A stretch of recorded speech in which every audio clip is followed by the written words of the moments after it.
Hello everyone, this is Crustlemania and welcome to another video. This video is going to be a multi-part video, but this is going to be my video for eBay's card shipping label.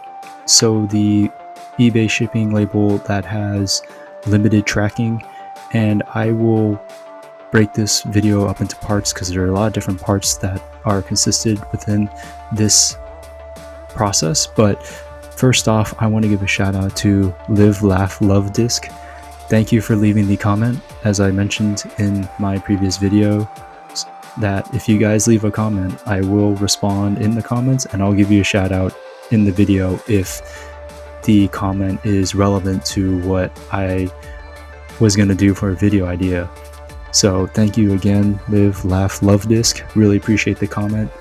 It's really interesting that you wrote that comment down because I actually wrote on a pad of paper for a video idea about the eBay shipping label because I didn't know about this eBay shipping label for the first 3 sales, which actually is another story in itself that I had to call eBay about for the non-tracking ones. So we can get into that story later in this part of the video, or maybe in a later part. As I mentioned, this is going to be kind of a collage of different videos in different sections because this is a process that does take quite a few different sections for me to record. So this is the first section. So this is eBay, and basically this is what it looks like when you are starting your listing. I do have some drafts here for some other items, but I do have an example. So we will come down to here. This is the Trevenant from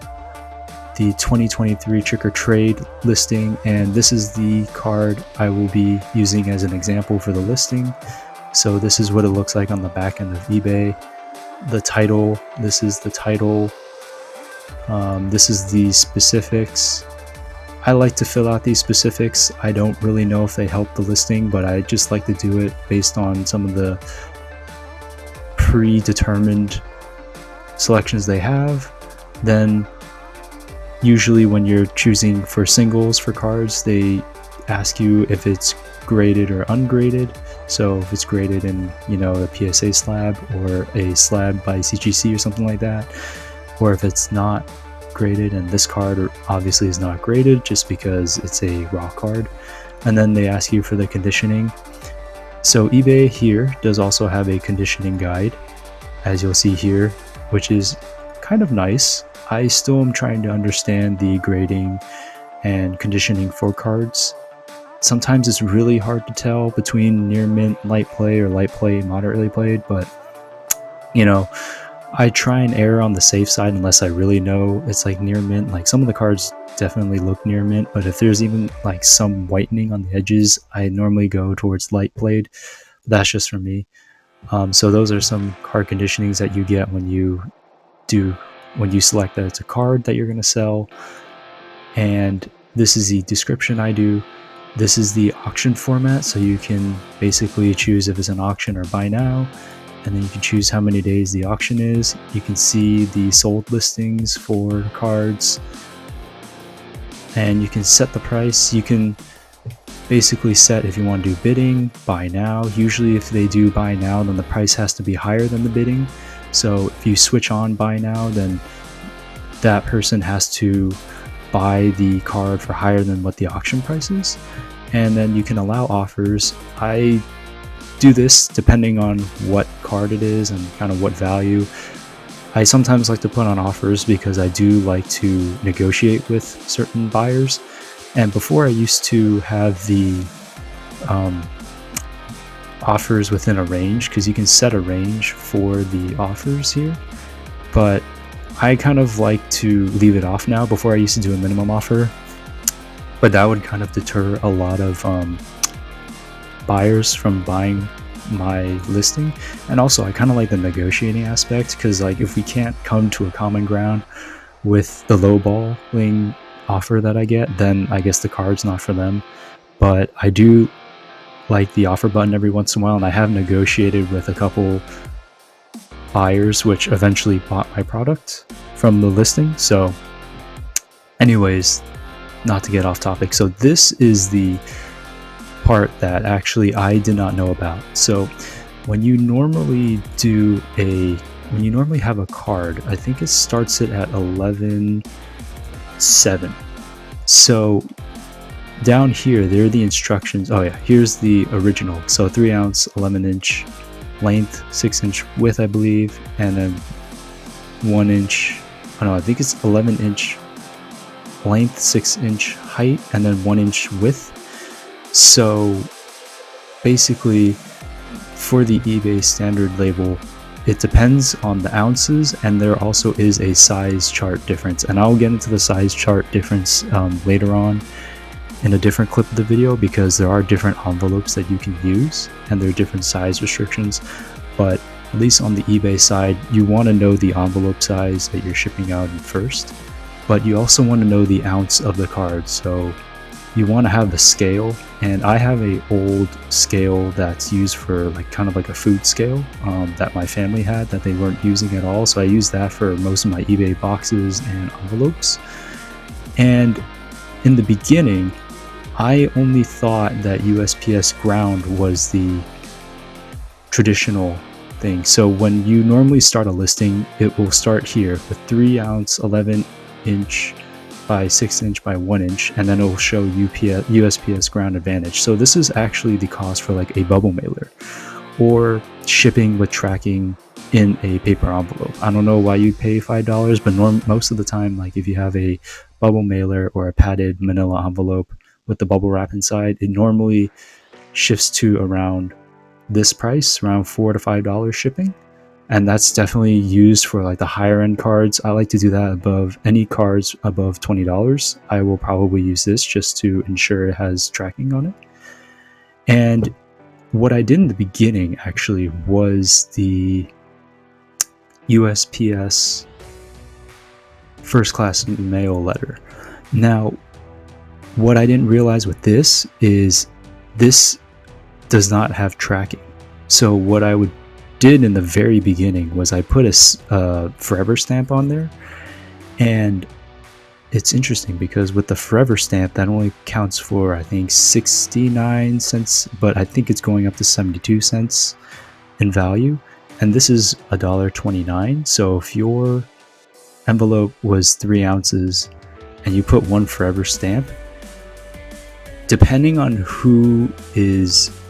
if you're giving the envelope to a person, depends on who's there, or if you're just slipping it in through the mail, then it kind of depends. You're kind of waiting on luck to see if you're going to get the card to go through, because when I did bring one of these envelopes to one of the person at USPS just to understand the tracking before I found about the eBay standard envelope shipping, there is a special stamp that you get through USPS that costs about $1.29 to $1.22 that actually puts the envelope flat, because normally the envelope, when it goes through the mail sorters, it goes, I believe, up and down vertical and not flat. And for trading cards, if it's not flat, it can shoot out of the sorter. So like they've had the top loaders with the cards that aren't secure shoot out of the envelopes before. So one person let me go with just the forever stamp, and then another person said, no, you can't use just the forever stamp. You need like the special stamp to have the envelope flat so the card doesn't fly out and they know there's a card in there. So this is what I used to use, but this doesn't have tracking. So I don't know if those cards ever got to the sellers, and I think they did, but like I just didn't know because there's no tracking attached to it and it doesn't say delivered. And eBay also actually counted that as me not adding tracking, so that actually affected my eBay score.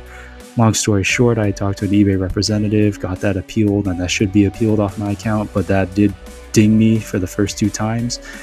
And that was unfortunate because that was out of my control. I did everything right, but I just didn't have tracking. When you send an envelope with a 69 cent or to 72 cent forever stamp on an envelope, plain white envelope, or use even the special stamp through USPS, it doesn't have tracking. It's just a regular envelope. So the service I didn't know that eBay had is the eBay standard envelope eligible items up to $20. So There are many videos on this already, but from what my understanding is from talking with eBay, basically there is a size requirement of the envelopes, as I'll get to later, but there also is a weight and a kind of width that you can't surpass. So these envelopes can't surpass a weight of 3 ounces. Now, it depends how many cards you're shipping out. If you're doing singles, like me, I normally do 2 ounces, which gets to about 97 cents. Now, I know there's some people that do 1 ounce and it's just the card inside, but for me, like, I put a couple pieces of paper inside and I use a lot more tape, so usually my envelopes tread a little bit more than 1 ounce, and I don't want them to be sent back to me rejected by marking 1 ounce. So I normally ship for 97 cents with 2 ounce, just because it's a little bit over 1 ounce and there's no 1.15 ounce. It's either 1 or 2, so I err on the side of caution. And plus, sometimes I add a couple extra cards, so a couple extra cards might increase the weight of the envelope. So that's just what I do personally. And if you'll notice, like, it changed to 97 cents here if you do 1 ounce, and then this will eventually change to about like 62 to 69 cents. So depending on what the card is on the envelope, it will fit within those restrictions. And that is the eBay side for this. This is really nice because it has limited tracking.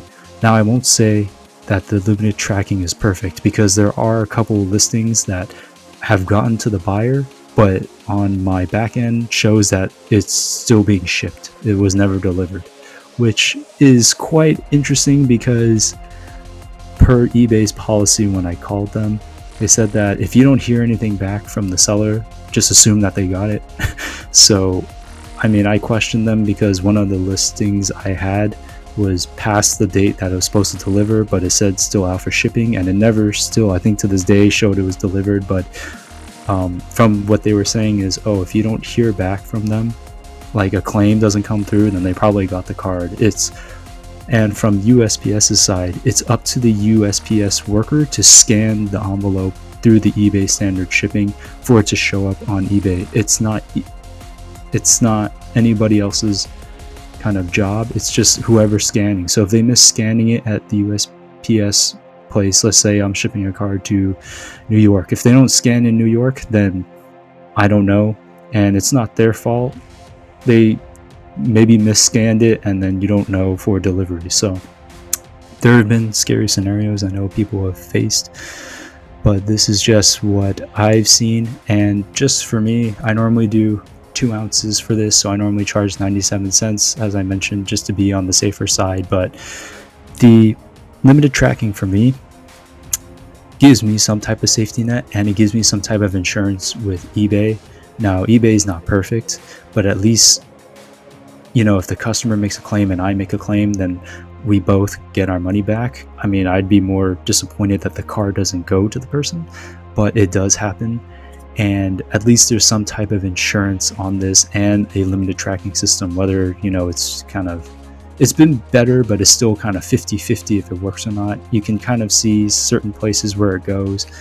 It's been a little bit better recently, but still there's every once in a while where a card shows that it's hasn't been delivered, but it was delivered. It still shows that it's out being shipped. So very limited tracking, but just having that as fallback or an insurance plan is kind of nice to have. Limited tracking kind of eases my anxiety a little bit when shipping out cards. So anyways, you'll see the next section here, just comparing the different envelope sizes. So before getting to the next envelope sizes, I wanted to show what the eBay shipping label looks like. So this is an actual transaction, and this is actually a card that I sold. So basically I have the custom size. I do 2 ounces. Me personally, you can change the ounce size. I do dimensions 10 by 5 by 1. You see package size is correct, and if the package contains hazardous material, here's where you see all the different services for shipping cards. You have eBay, FedEx, UPS, and USPS. I use the eBay standard shipping label, and it gives you the prerequisites for needing to use that label and what the price will be for using that label. And I normally go with 2 ounces, as I said. Package protection, it shows you the package protection that eBay provides, additional options, and that is quite nice. Shipping label format. So this is how it normally prints. I use a regular printer, but you can use a thermal printer if you're doing higher sales, and then just what to pay with to purchase the shipping label. So for this example, we will purchase the shipping label, and I blocked off the seller's information. So this is the label created. This is the page that you get to after you buy the label. You either print the label or download the label. It gives you 2 options. There are more options down below, but they're not really needed. I normally just stay on this page. So you see it's 97 cents, standard envelope, print label, download label. Most of the time I print, but sometimes I do download. Like for this example that you'll be seeing later, I will be using a downloaded label, but this is the screen you get to afterwards, and we'll get to the label sizes.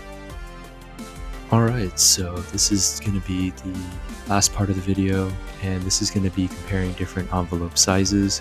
So this is the sheet that comes in a PDF, but I printed it out from eBay, and this is the eBay standard envelope template. It gives you all the size, dimensions, and it can be a bit confusing for someone just starting off. So there's the minimum size, the number 10 envelope, the 6x9 envelope, maximum thickness, max weight, and max size for an envelope. And this is just a guide to use to show for envelopes. And then that is an example of a shipping label, but first we're going to go with the example of probably the more minimum size envelope. So I have gotten cards in this size envelope before for singles, and I have not personally shipped in this because I normally put paper in, but as you can see, you just put the envelope there and compare the size on the chart. If it's within the dotted lines, that usually means it will fit within the means of shipping through USPS and it won't be returned back to you. So there are a few cards, if it's just purely singles, sold in this type of envelope, the smaller one. More recently, and from what I've seen in videos, the kind of regular plain white envelope is usually referred to this one, the longer number 10 envelope. And this is what most people ship in, and I have shipped in this a couple times in the beginning, and this is probably what I will use later in the future as well. This is the more standard one, especially for more cards, more than just singles. If you're doing like 10 to 15 cards, I know there are people that sell them in those type of envelopes. Currently I'm shipping in these size envelopes because I had extras from my family that they weren't using, so I'm just utilizing the envelopes that they kind of supplied me that they didn't need anymore. So I'm shipping out envelopes in these, and these were used like most notably for like Christmas cards and just kind of thank you cards in general. So these are the envelope sizes there. So this one fits within the range, and then this is the biggest envelope I have. I wrote the size 8x6x1. I wasn't sure if this one would fit initially, so I had to measure it just to make sure it won't get returned. And this is like the almost the maximum you can do for the card. It fills up almost a whole sheet, and just an inch more at 9, and it would probably be the maximum size. Anything bigger than this in terms of envelope size would not go through and would be returned back to me, and it wouldn't go to the customer because USPS won't take it, even with the eBay shipping label. So the one thing that's important is the max thickness. So it's a 1/4 inch, and I normally take a measuring tape and measure the envelopes. There are a few times that I don't, just because now I know the process, but before I definitely was doing that. And this is my test envelope for shipping. So I normally stuff paper and sometimes a card with a top loader in here to measure the thickness. So I take a measuring tape and just measure out to about 1/4. And this envelope I think currently has 3 pieces of paper in it. Normally I ship with 2, so it's a little bit of an exaggeration, but this one still does fit, but it is, I think, in between halfway to 1/4 inch. So it's probably to about that one right there. So definitely something to look out for. And This is something I am always wary of, just because I don't want to hit the max thickness of a card and have it returned. So I do measure this quite often when shipping out cards, and you do see the test shipping envelope fits there. And this is the normal thing you can find on a PDF through eBay, and then this is the printed label. So for me, I use a regular printer. I don't have a thermal printer. I'm familiar with them, but I just don't want to invest in them because I don't have as many sales. So the eBay label provides a tracking number, and then your return address, and then the address for the buyer, and the cost of postage. So this is just an example that I printed out as an extra. When you purchase the label, you could print out as many copies as you want at that time, but if you don't download the label, then you'll have to repurchase another label. So this one was no extra cost to me, and I just want to show you guys what it looked like for when I put that on envelope. So I normally just cut it out and put it on the envelope and tape it on there. So these are the different size envelopes. This is the example of a eBay shipping label, and this is the whole process. So I hope you guys enjoyed this. Thank you to Live Love Love Disc for the suggestion of this video, and I hope this helps you. There are multiple different videos out there for eBay standard tracking and shipping and their label, but I haven't seen many in the Pokemon card space. But basically, sports card, Pokemon card, it really doesn't matter. TCG cards, they all kind of apply to the same rule of thumb with shipping them out, because they're all cardboard cards at the end of the day. So anyways, hope you guys enjoyed this video. Hopefully you find it useful. Leave a comment down below if you did find it useful, what you liked, and if you'll give this a try. This is mainly for singles. I have not ventured into more than just singles yet, but this is just for single cards that you're shipping out. So anyways, hope you guys like this video. It's quite a long one, so click through the timestamps to get to the part that you want to get to. So alright everyone, have a good one. Peace.